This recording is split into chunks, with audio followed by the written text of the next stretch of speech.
America's top health official swam in poop water this weekend. He just swam around in raw sewage.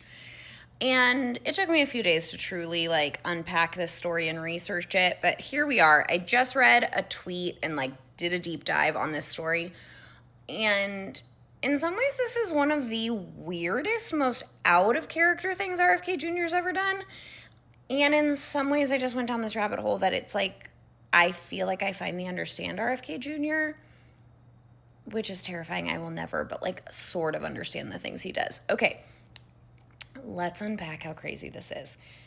RFK Jr., the Secretary of Health and Human Services, the top director, government official for human health in this country, swam in Rock Creek outside Washington, D.C., a contaminated river that has been banned from humans swimming in it for 50 years because it's so contaminated. There is just excess stormwater and sewage that goes right into this river. So it's contaminated with human fecal matter, salmonella, E. coli, lead, mercury. Need I go on? This river is filthy. People get very, very ill when they go in this river because it is full of human excrement, okay? It's unclear why he went in there, and not only did he swim in it, it's fully submerged, full head, all of his orifices in the water. He also took his grandkids in there. This is a fun Mother's Day activity for the Kennedys, I guess. It was completely baffling to me that he went in there until I saw this crazy tweet that says RFK Jr. doesn't believe in germ theory. So, of course, he swam around in fecal-infested water. If you're not a nerdy scientist like me, you're probably what the hell's germ theory? We got to roll this tape back all the way to the 1800s. Picture this, America in the 1800s. There's massive civil unrest. We're in a civil war. People are dying of smallpox, the measles. No one really trusts science. Oh, that sounds like now. Just kidding. They actually did kind of trust science. But the bigger thing was no one really kind of knew how science worked. People were dying in massive amounts from basic things like the flu or measles or smallpox. But we didn't know how people got sick. We literally didn't know how germs worked. So in the 1800s, there were actually competing theories about how people got sick and how people died.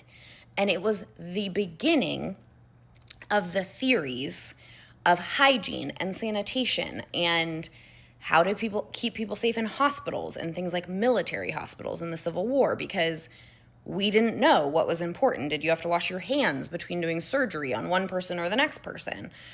Yeah, you do. Spoiler alert, you do need to wash your hands. But we didn't know that because we didn't know what germs were. Okay, so there's a couple different theories that people believed. There was a very predominant theory in the time called miasma theory, which was that you got sick from noxious, bad-smelling odors or vapors in the air from things like rotting food or rotting flesh or corpses, and you shouldn't be around them, these miasmas, and so you should do things like have fresh, open air and clean things more often so they didn't smell.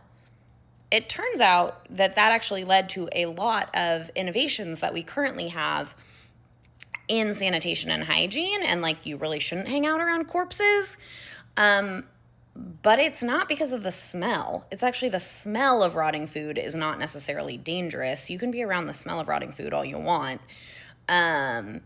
It's actually the germs and the bacteria and the viruses that grow on that rotting food that's going to make you sick. So then germ theory started to grow around in this time. That's a pun.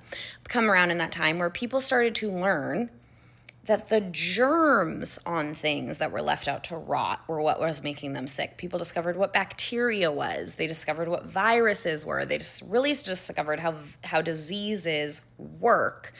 And that, let's say you leave out something that's rotting, it's going to grow something like salmonella, and that's going to make you sick. Or if I'm sick and I cough on you, what's going to make you sick is actually the tiny germs that I cough onto you. This is germ theory. It's super basic science. It is like Science 101. And it has become the accepted theory of science and medicine and health 101 for the last 150 years. Once we started having better microscopes, cleaner hospitals, we started to really